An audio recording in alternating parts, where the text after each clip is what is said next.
direktur. Nah, saya masih susah nyebutnya apakah Akademi Bandara Akbara atau Politeknik Akbara. Nah, saya monggo Pak, nama lengkapnya siapa Pak? Ya, saya Dr. Titis Wahyuwono. Dr. Titis Wahyuwono. Ya. Dokternya bidang apa Pak? Kalau boleh tahu. Kalau bidangnya saya itu dari kecil di Dokter atau dokter Pak? Dokter. Dokter. Ya, medical doctor. Jadi saya dari kecil di PMI, jadi ya fokus di blood transfusion. Selama berapa tahun Pak? Saya sejak tahun 83 di PMI. Jadi sudah cukup lama saya penugasan bencana di mana-mana, pendidikan, pelatihan 5 benua saya sudah tamat. 5 benua. Indonesia itu dari Sabang sampai Merauke saya selesai semua. 5 benua saya sudah khatam. Ini bukan pengalaman yang main-main. Pantas saja beliau didaulat menjadi direktur. Ya, jadi di PMI saya tahun lalu pensiun. Maksudnya pensiun? Ya pensiun. Kita di PMI itu 56 tahun batas usia pensiun. Tapi kemudian PMI mendirikan ini sejak 4 tahun yang lalu.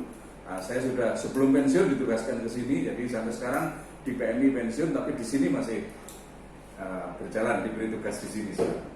Pak, saya minta diceritakan salah satu sedikit pengalaman yang mungkin membekas itu ketika Bapak bertugas di daerah bencana, misalnya di 5 benua tadi, Pak. Iya. Keinget.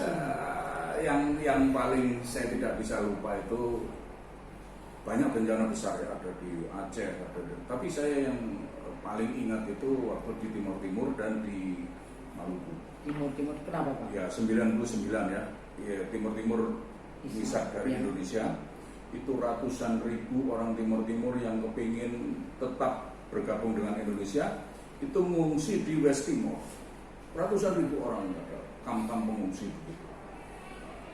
Dalam situasi tidak ada konflik seperti itu, saudara-saudara kita di Nusa Tenggara Timur itu hidupnya di alam yang sangat berat, apalagi dalam situasi konflik.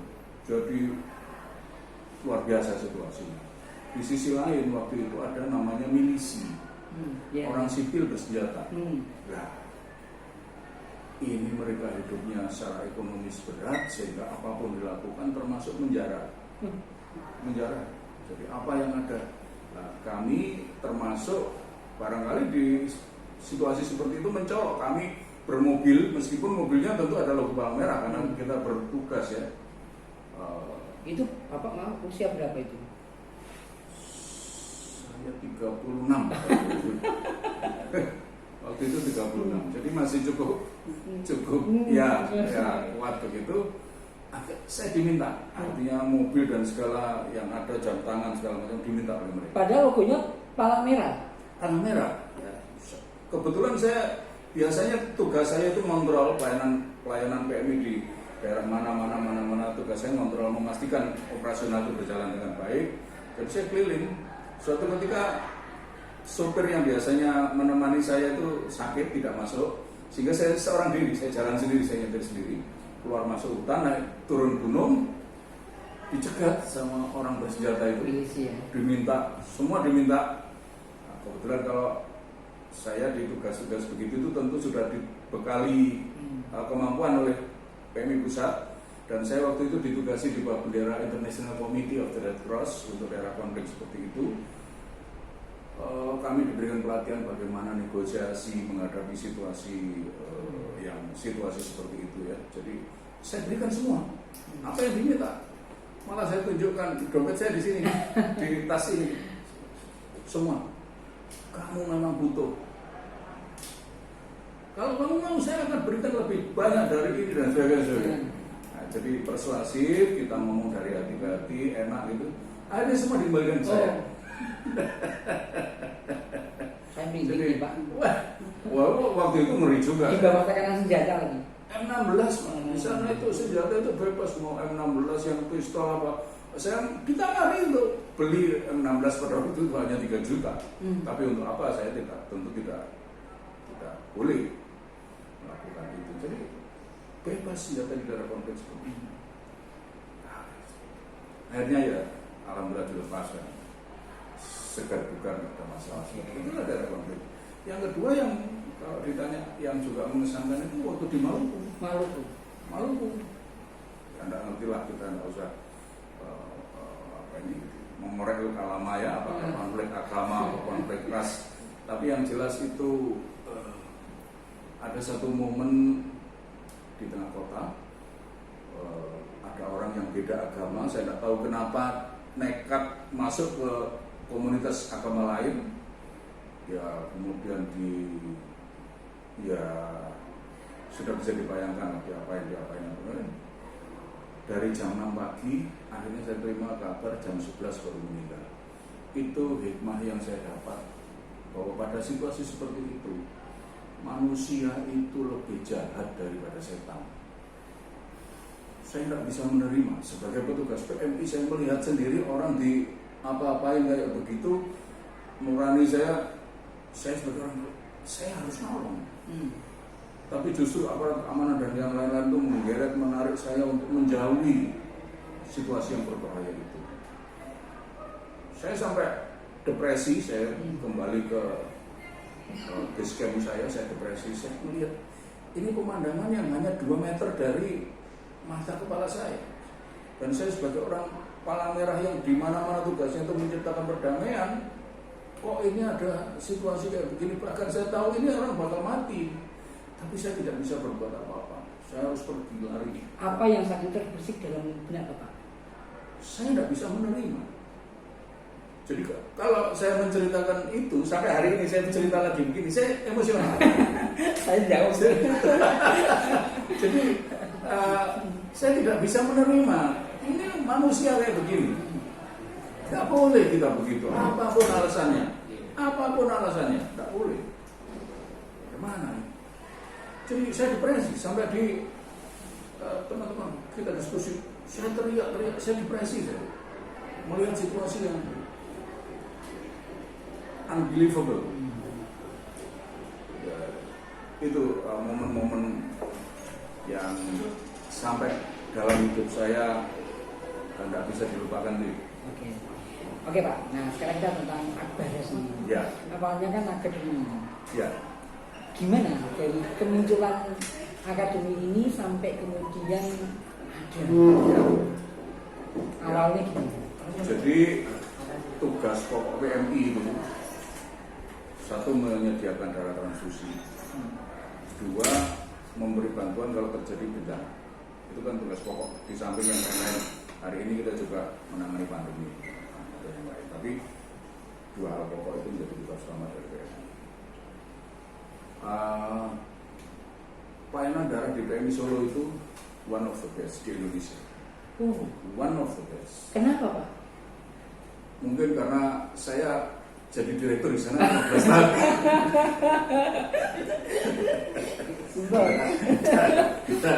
Yes, pokoknya yang bikin nanti harus disedot ya. Langsung jual. Sudah badannya besar dan makannya banyak. Ya jadi proses panjang ya. Yang pasti waktu itu kita salah satu yang terbaik di Indonesia pelayanan darahnya. Jadi manajemennya bagus, SDM-nya bagus, equipment-nya juga bagus, maka menghasilkan produk yang bagus. Kenapa tidak ini dikembangkan lebih jauh? Kalau cuma menghasilkan darah ceman-eman, dimanapun juga begitu ya Pak ya? Dan kebetulan teman-teman di seluruh Indonesia itu banyak yang studi banding dari kami, datang ke kami, belajar apa gitu. Aku berpikir kenapa tidak diformalkan saja, kita buat lembaga pendidikan gitu ya. Jadi waktu itu kemudian kita membuat pendidikan kursus 1 tahun. Oh ya, yang D1 itu ya? Ya D1. Jadi seluruh Indonesia datang belajar secara formal. Kemudian mikir lagi berkembang. Kok bagus ya? Kok bagus? Waktu itu produknya bagus. Iya. Sampai berapa waktu itu mahasiswanya Pak? 300 lebih lah. Oh. Ya, jadi cukup banyak. Seluruh Indonesia. D1 saja sudah seluruh Indonesia? Iya, seluruh Indonesia. Mahasiswanya seluruh Indonesia. Dan itulah makanya kemudian kami berkembang lagi. Kalau ini mahasiswanya datang dari seluruh wilayah tanah air, berarti ini bisa punya nilai strategis untuk menyatukan bangsa ini.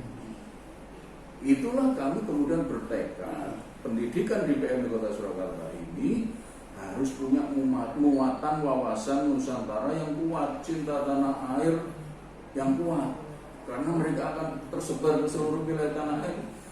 Kita kepingin mereka menjadi agent untuk mengembangkan masyarakat lebih baik.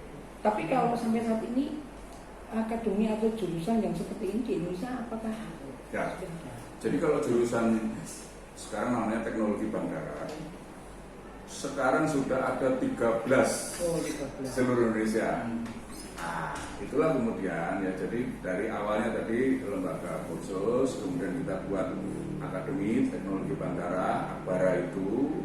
Nah, ini juga minatnya bagus, insya Allah tahun ini kita menerima lebih dari 100, kemarin sudah 103, ini pendaftaran masih akhir September, jadi prediksi saya nanti hampir 200 yang untuk prodi teknologi bandara. Mereka yang masuk kemarin itu apakah dari PMI juga atau umum? Tidak, umum. Ya, dari PMI yang tugas belajar ke sini ya ada, dari rumah sakit, dari lembaga pemerintah, rumah sakit pemerintah, swasta juga banyak yang ke sini, yang independen, yang bukan ditugasi siapapun, dia kepingin sendiri, banyak juga. Mereka tahu dari mana, Pak? Sekarang anak muda itu melek informasi ya dari internet. Sekarang IT itu tidak bisa ditahan lagi ya? Iya, semua orang sudah melek IT. Ini utamanya dari IT. Kalau yang akademi sudah meluluskan belum? Sudah satu angkatan tahun kemarin yang pertama itu, dan alhamdulillah ya, ini bukan sombong tapi mau pamer. Jadi kami ini hari ini sudah menerima surat inden. Mahasiswa belum lulus itu sudah diinden. Tadi saya katakan barangkali karena mereka dididik dengan baik, kemudian prakteknya di tempat yang fasilitasnya bagus, ya. Jadi itu kami soal kualitas itu tentu tidak boleh asal-asalan. Bahkan satu hal yang sekarang saya paksakan itu alumnus kita ini harus punya kemampuan global. Saya sedang mencari rumusan. Kita ini kan seringkali kalau kita bergaul dengan komunitas internasional, bangsa kita ini agak lemah di bahasa.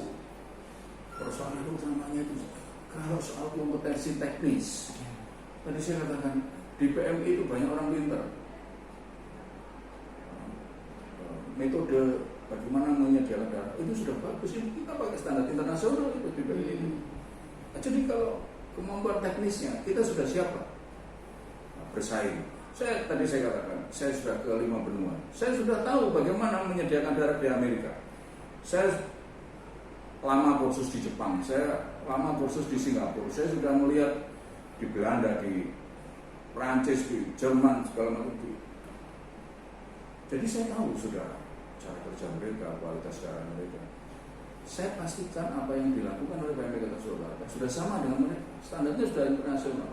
Nah, tadi maka kemampuan teknis dari mahasiswa Akbara ini saya jamin sudah kemampuan internasional. Persoalannya di bahasa, itu persoalan pokok. Maka kami ini sedang mencari ramuan bagaimana dalam waktu mereka selama belajar di sini ini tidak seperti ketika kita belajar bahasa Inggris di SMP dan SMA. Kita belajar bahasa Inggris ini 6 tahun ini, hampir semua kita ini kan belajar bahasa Inggris 6 tahun. Tapi yang bisa cuma yes and no. Welcome ke saya. Kalau pinter-pinter dikit paling ya oh no. Iya, betul ya. Nah, Bapak akan masukkan ke dalam kurikulum atau membuat prodi baru, Pak? Kira-kira tentang salah. Ya bahasa Inggris. Enggak perlu prodi baru. Oh. Sebetulnya di kurikulum sudah ada, tinggal kami menguatkan saja. Oh. Nah, ya, Berapa SKS? Termasuk nanti kami akan mencari orang yang tepat. Kemarin saya pikir mungkin perlu kita undang guru yang native speaker, tapi situasi pandemi seperti ini semua harus menyesuaikan dengan budget dan segala macam, ya itu tergantung. Politeknik. Ya. Gimana kemudian terus ada pemikiran berubah menjadi politeknik. Ya, itu lagi-lagi kita itu tidak boleh statis, harus progresif. Setelah ini what next? Setelah ini what next? Sampai kapan Bapak punya worknet dan future? Nah, kalau menjenengan soal itu, kita ini kan memang tidak boleh berhenti ya. Jadi ini Akbara baru saja transformasi dari akademik ke politeknik. Ini belum berjalan dengan baik. Saya sudah sampaikan kepada teman-teman, tugasmu sekarang menjalankan ini sebagai fungsi sebagai politeknik. Saya sudah menyiapkan kapan ini kita tidak lama lagi menjadi universitas. Kalau penjenengan melihat kampus yang tidak terlalu besar seperti ini, meskipun sebetulnya dibandingkan dengan PTS-PTS yang baru, tentu ini sudah cukup besar, cukup bagus. Tapi kalau universitas mungkin ini tidak ada apa-apa.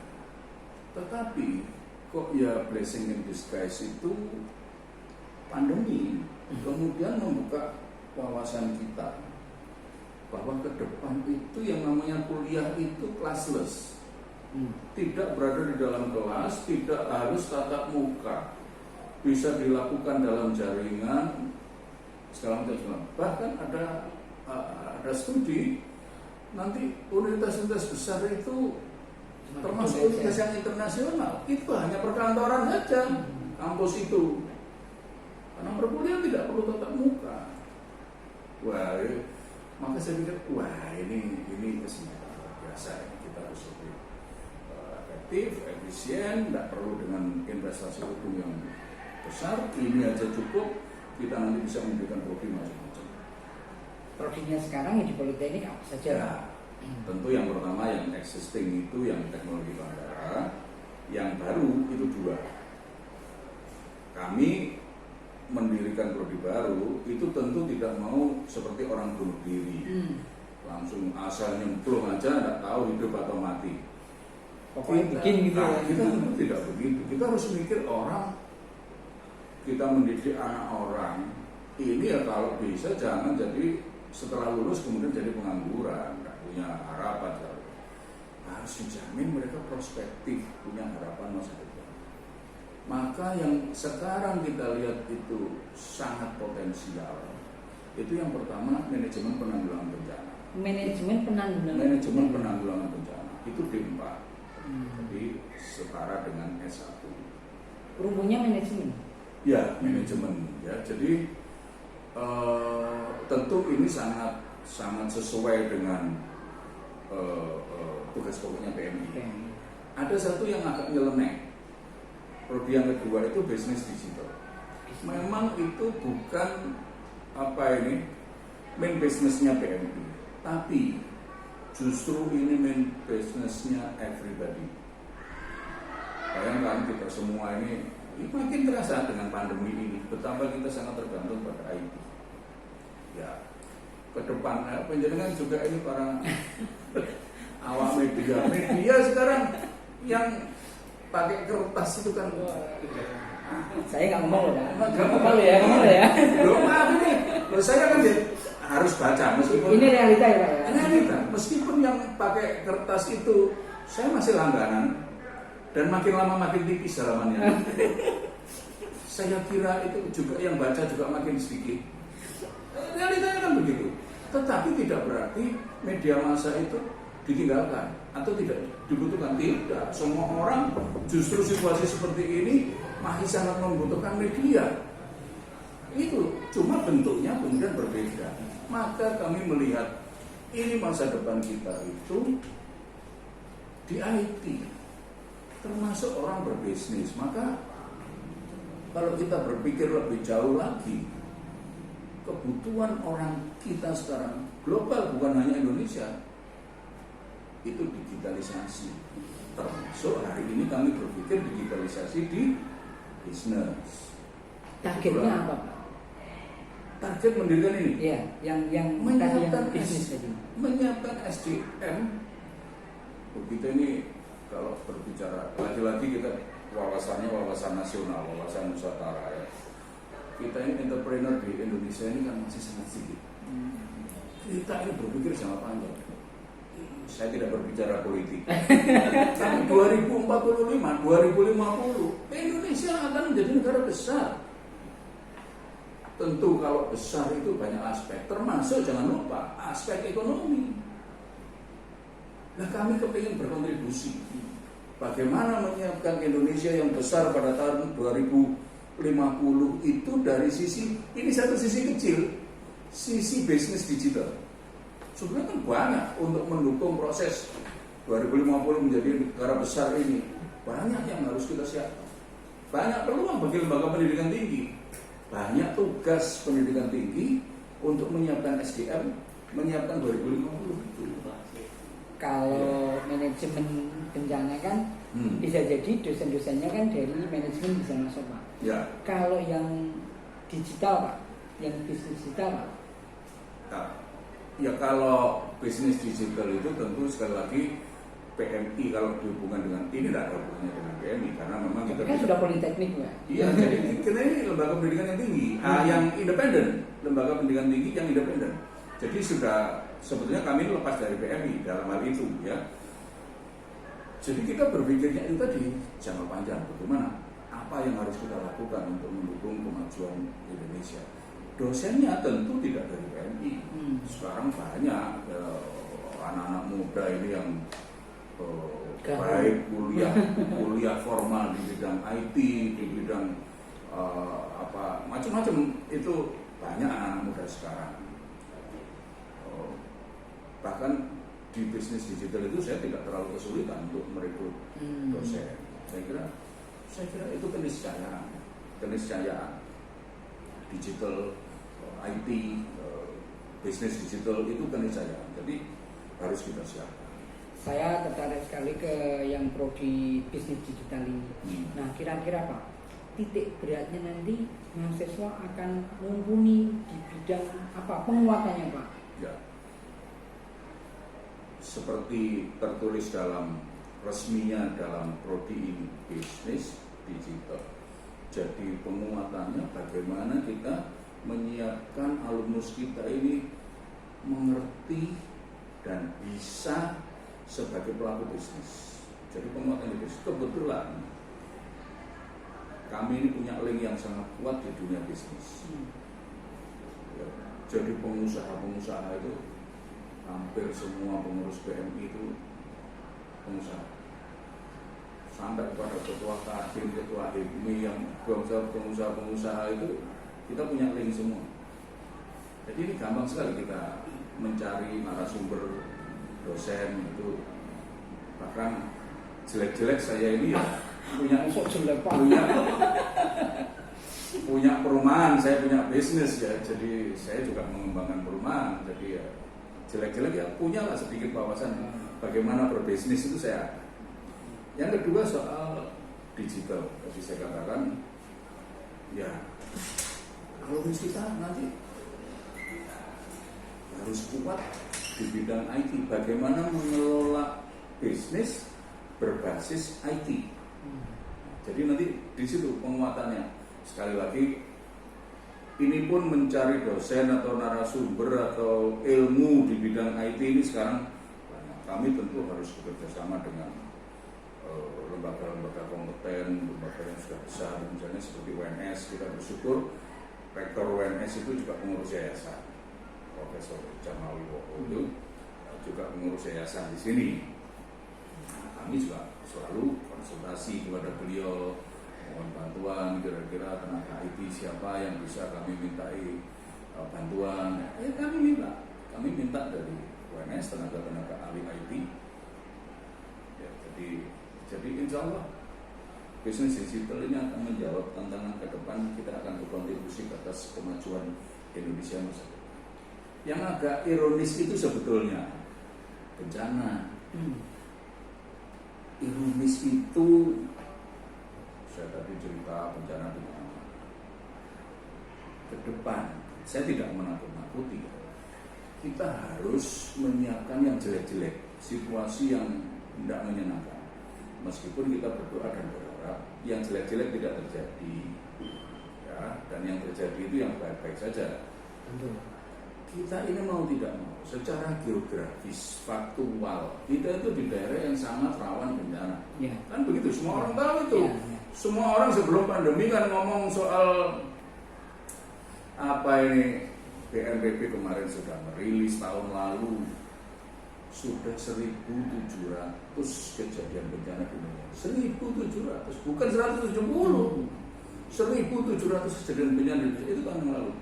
Kemarin saya update tahun 2020 sampai bulan Agustus itu sudah lebih dari 1.700. Sampai Agustus sudah lebih dari 1.700. Jadi tahun 2020 akan jumlah kejadian bencana itu akan lebih besar dibandingkan dengan 19. Ya kita berharap selesai setelah ini. Tapi who knows, nobody knows. Kemungkinannya enggak. Nggak ada yang tahu. Ini risikonya cukup besar. Ironisnya di Indonesia ini tidak ada lembaga pendidikan tinggi setingkat S1 di bidang penanggulangan bencana. Jadi di Akbara ini the first and the only, satu-satunya dan yang pertama. Maka begitu kami sowan ke gubernur, kami sowan ke Pak Yusuf Kala, mereka sangat kaget, sangat setuju, bahkan mendukung. Minggu lalu kami ada meeting dengan Pak Yusuf Kala, saya laporkan, ini perkembangannya begini Pak, gini. Apa yang bisa saya bantu? Wih, langsung ditanya. Kami butuh akses internasional Pak, karena di dunia kan banyak itu lembaga-lembaga, baik lembaga pendidikan, lembaga yang sudah berpengalaman dalam hal penanggulangan bencana itu banyak. Ada International Federation of the Red Cross, ada International Committee of the Red Cross. Saya bantu, nanti saya telepon ini, saya hubungi ini. Yang kedua Pak, kami minta fasilitas PMI pusat yang ada di Indonesia, ini kami diberi akses. Di Gresik itu ada pergudangan yang menyiapkan kalau terjadi bencana besar di Indonesia Timur. Itu punya emergency plan itu mereka di sana. Nah, kami harus belajar dari sana. Di Jawa Barat itu juga ada fasilitasnya PMI pusat yang merespons kalau terjadi bencana dari sisi water and sanitation. Itu punya fasilitas besar di sana. Ada bladder itu tangki yang portable yang dipompa kemudian menjadi tangki besar untuk tandon air, untuk fasilitas macam-macam yang canggih-canggih itu PMI punya di sana. Di Bogor ada rumah sakit PMI yang sangat besar. Nah, kita minta akses dulu. Ya nanti kita berikan akses. Bahkan Pak Yusuf Kala itu memberi dukungan melebihi ekspektasi kami. Luar biasa. Bahkan nanti yang meresmikan saya. Wih. Yang akan meresmikan nanti tahun 17 nanti ulang tahun PMI, ulang tahun nasional itu dipusatkan di Solo. Itu statement dari Pak JK, dukungannya luar biasa itu. Ulang tahun nasional akan dipusatkan di Solo, fokus meresmikan Akbara. Pak Yusuf, saya mau datang sendiri. Lah, naik apa Pak? Saya lupa. Beliau punya pesawat pribadi. Beliau ada pesawat pribadi, jadi ya nggak masalah kan. Oh iya, terima kasih. Sampai sedemikian. Jadi kami sekarang ini sedang persiapan untuk peresmian yang dihadiri. Nanti orang internasional akan saya undang, saya ajak ke sini. Tapi di sisi lain, teknis pelaksanaannya itu kami meeting itu online hanya dibatasi 30 orang yang bersama satu ruangan dengan beliau. Karena itu tadi ya, ini mesti protokol kesehatan 30 orang ini harus H-1 menyerahkan negatif PCR. Wih, protokolnya begitu. Ya tapi ya tidak apa. Pak Doni Monardo itu sudah ditelepon untuk diminta hadir. Kebetulan Pak Doni Monardo itu sekarang kepala BNPB kan. Tapi beliau itu pernah jadi ajudannya Pak Yusuf Kala waktu jadi wakil presiden. Jadi hubungannya sangat dekat. Doni, tentu itu Akbara punya prodi bencana. Wah, langsung siap aja. Jadi nanti Pak Doni memberikan sambutan online. Nah, kalau semua pejabat dari sini kan susah aturnya. Cuma dibatasi 30 bagaimana ya? Jadi ada persoalan teknis. Tapi ya kita sangat senang. Ternyata apa yang kita pikirkan memang sudah ditunggu-tunggu dan insya Allah ini akan bermanfaat untuk antisipasi yang kita ini kan berat untuk disampaikan, tapi kan semua ahli di seluruh dunia sudah ngomong soal megatrust. Ya kan kita kadang ngomong begini nih ya, takut nanti mencemaskan masyarakat, tapi kalau tidak diomongkan nanti tidak siap kan begitu ya. Jadi ini timingnya tepat sekali, kita harus siap, salah satunya siap dalam hal SDM. Mengenai konsep mahasiswa itu kan kalau kita lihat seragam biru. Nah, memang SOP-nya seperti itu. Ya, jadi di situ ada tulisan Cakra Akbara. Cakra Akbara itu pedoman arah pendidikan kita, konsep bagaimana mendidiknya. Ada 3 komponen penting. Jadi kita tidak sekedar mendidik mahasiswa itu menguasai teknologi, menguasai knowledge, dia punya skills. Bukan hanya itu. Saya dulu pernah kursus emergency service di Australia. Saya diajari sebagai petugas namanya SCAT, Special Casualties Access Team. Punya kemampuan macam-macam. Kalau misalnya orang jatuh ke jurang, bagaimana ngambilnya? Kalau masuk ke cave gua, bagaimana kalau tenggelam? Bagaimana kalau terjadi crash pesawat segala macam? Saya kira itu penting untuk mahasiswa. Tetapi itu tidak cukup. Jadi mereka harus nanti fasilitas-fasilitas sudah bahkan gubernur sudah menjanjikan akan memberikan dukungan peralatan segala macam itu. Ini penting, tapi itu tidak cukup. Ke depan manusia Indonesia itu harus tangguh, tidak gampang menyerah, tidak kerja lembur sedikit sudah meriang, sudah batuk-batuk. Kita harus menciptakan yang akan datang ini generasi yang tangguh, sehat jasmani rohani. Maka kita merekrut Pak Bagio,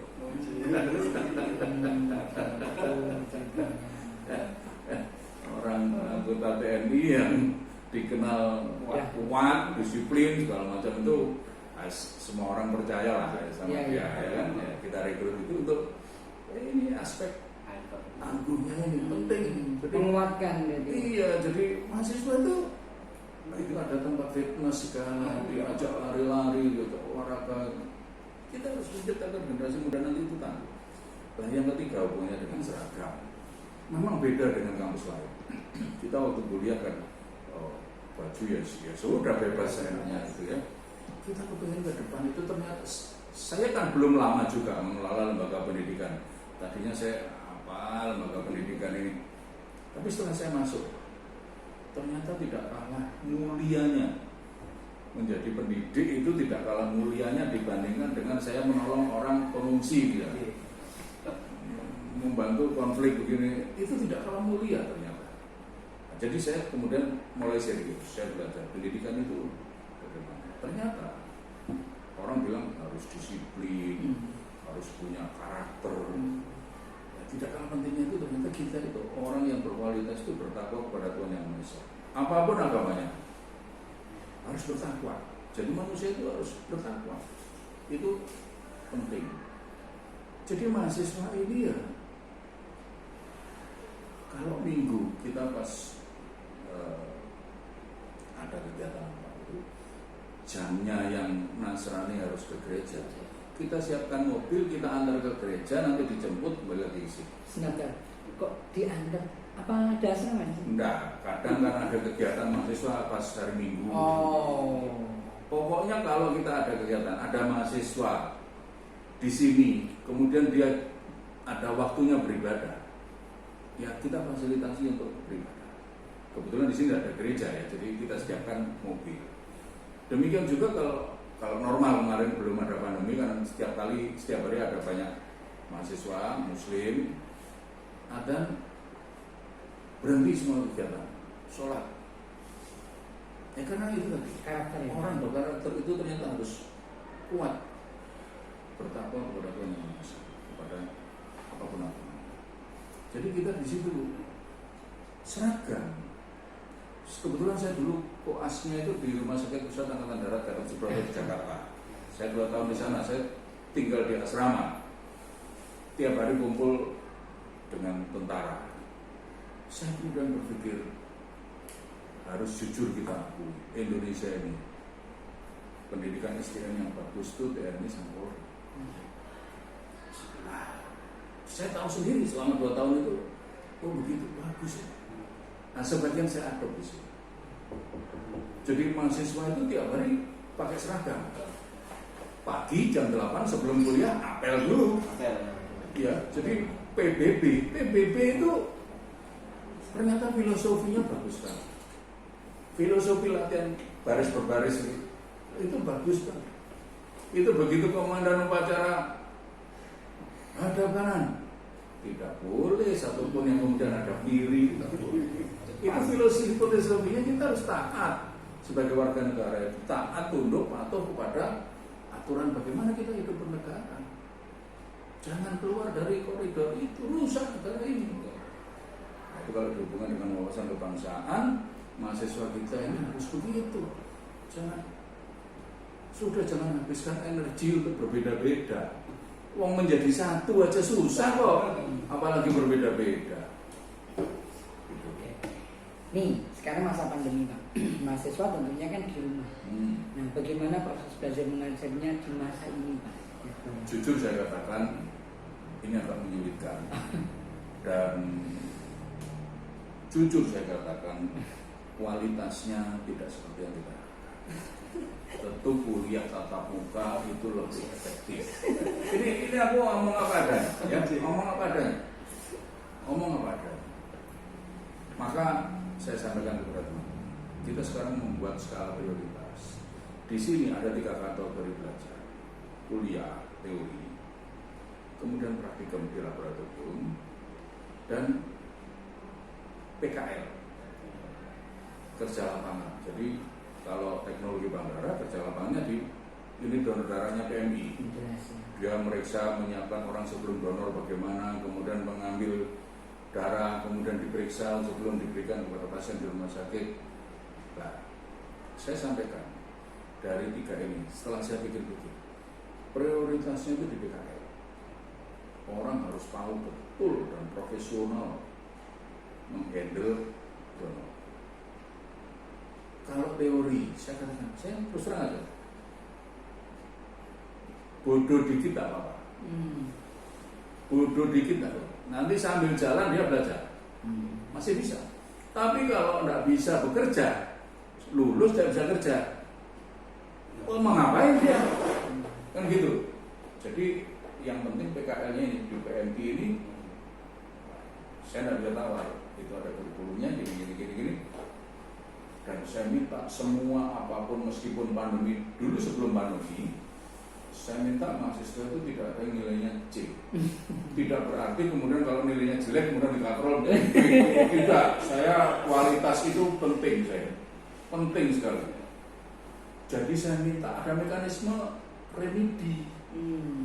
Diulang biar ada 10 kali. Diulang sampai 10 kali.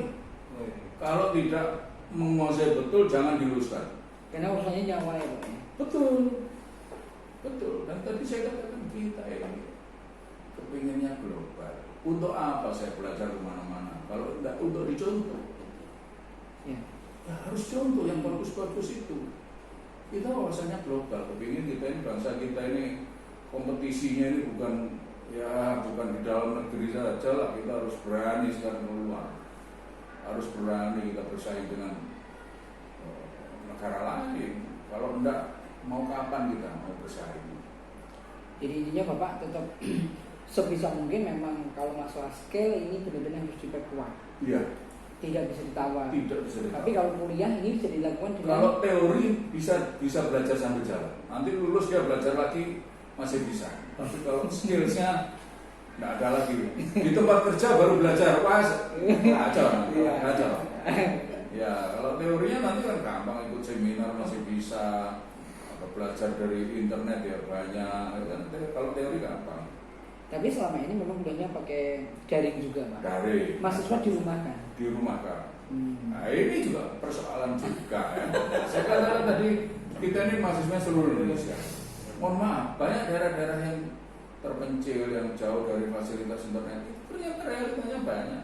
Sehingga ya ada 1-2 mahasiswa yang wah saya tidak ada sinyal, jadi saya harus ke kota, bisanya 3 hari sekali, belum lagi yang naik kapal itu jadwalnya tidak bisa setiap saat. Itu persoalannya macam-macam. Persoalannya macam-macam itu. Ya kita harus gini lah, mengerti lah. Ya, harus mengerti situasi mereka. Belum lagi persoalan ekonomi. Ini berpengaruh biaya kuliah.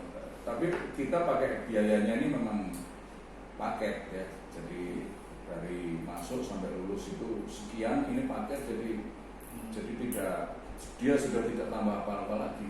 Bahkan sekarang mahasiswa itu kita berikan subsidi untuk biaya internet.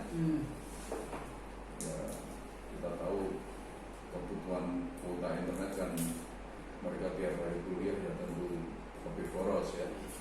Kita tahu lah situasi real di mahasiswa itu bagaimana, sehingga yang ada tidak pilihan lain ya dibantu subsidi kuota internet. Ini Agustus Pak. Kalau saya tanya sama Bapak, apa arti Agustus bagi Bapak? Saya pribadi. Iya Pak. Wah saya ini sangat mencintai Indonesia. Maka begitu saya ditunjuk menjadi direktur ini, saya kuatkan wawasan kebangsaan. Bagi saya Agustus ini istimewa. Maka saya kumpulkan teman-teman, ayo kita berbuat sesuatu. Memang dari awal pandemi itu kita sudah melakukan ini, itu. Tapi Agustus ini kita tunjukkan kepada masyarakat bahwa kita harus merayakan, mensyukuri kemerdekaan ini. Bentuknya apa? Pengabdian masyarakat. Pengabdian masyarakat. Kemarin itu anak kecil kita kumpulkan. Anak-anak SD itu di sana, saya itu under pressure. Mau sekolah nggak bisa, di rumah bosan, kok mau nggak boleh. Ada anak di depan itu kita ngomong, ajak nyanyi, kita kasih makanan, senangnya bukan. Jadi kecil, real, bagaimana mensyukuri kemerdekaan ini penting sekali. Apa arti kemerdekaan itu Pak? Kita ini tinggal ibarat makan itu tinggal mempok. Kita ini kan bayangkan sekarang kalau kita lihat di media elektronik yang dicetak juga, bagaimana negara-negara yang kemarin itu geger Timur Tengah kayak begitu. Jadi membandingkannya begitu. Saya kebetulan ke daerah konflik kan ya juga tadi saya cerita ke sana. Kalau kita tidak merdeka, sama sekali tidak enak. Saya pernah bertugas di Aceh ketika GAM masih belum damai dengan sebelum tsunami. Itu juga begitu, kita jalan berapa kilo dicegat, di situ ada checkpointnya Brimob, jalan lagi ada checkpointnya batalion apa, cek berikutnya checkpointnya GAM. Wih, kalau membayangkan situasi kayak begitu, tidak enak. Bayangkan sekarang kita hidup di sini di Solo gitu ya, jalan dikit ada soto lamongan,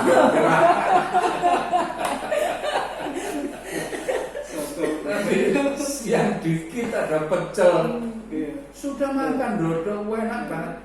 Itu aja yang simpel-simpel arti kemerdekaan itu.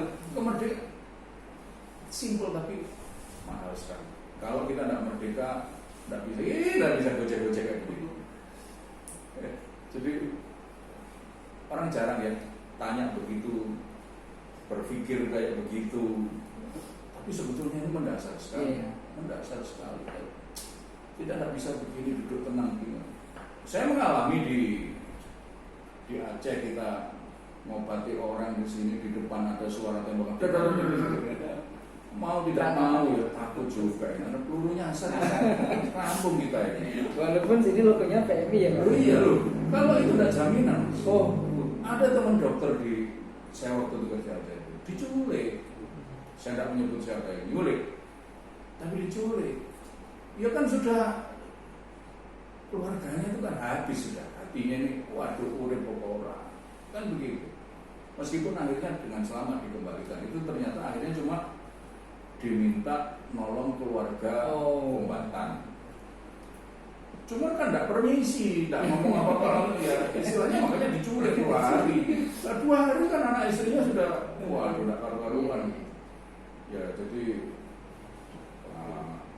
apa makna Bapak Merdeka Belajar Merdeka Pak? ini saya bangga dengan Mas Menteri. Memang beliau sangat wawasannya global ya. Ini memberikan kebebasan kepada kita untuk mengekspresikan semua potensi yang ada pada kita, disesuaikan dengan kebutuhan pribadi maupun kebutuhan bermasyarakat. Ini strategi yang luar biasa, yang kekinian menurut saya, sesuai dengan situasi yang sekarang. Sehingga bagi kami yang mengelola lembaga pendidikan tinggi seperti ini memberikan banyak pilihan, banyak kebebasan untuk melakukan sesuatu yang menurut kami penting. Jadi kita ini tidak top down saja, tapi bottom up. Ya. Pribadi Pak. Ya. Saya ngelirik sana ada sajadah. Oh ya. Terus pertanyaannya? Enggak ada pertanyaan.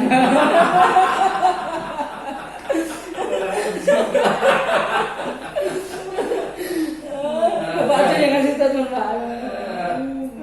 Ya itu tadi, orang berkarakter itu harus bertakwa kepada Tuhan Yang Maha Esa. Harus itu. Kita tidak bisa kok. Kita ini kan sesuatu yang nyata ada. Pasti diciptakan oleh sesuatu yang ada. Tidak mungkin ada kalau diciptakan oleh sesuatu yang tidak ada. Maka pencipta ini sangat maha kuasa. Jangan macam-macam gitu. Tapi tetap saja, ayo kita nikmati rahmat Tuhan Yang Maha Esa atas berkat rahmat Allah Yang Maha Kuasa, serta didorongkan oleh rasa keinginan yang luhur berkehidupan kebangsaan yang bebas. Wah, luar biasa. Yang terakhir, apa harapan Bapak terhadap Indonesia saat ini? Saya optimis, saya yakin seperti dikatakan banyak orang, Indonesia akan berkembang maju modern. Saya bukan hanya berharap, saya ikut bekerja di dalamnya untuk menjadi bagian dari kemajuan Indonesia ke belakang. Semoga tercapai, semoga bermanfaat. Sampai jumpa. Assalamualaikum warahmatullahi wabarakatuh. Terima kasih.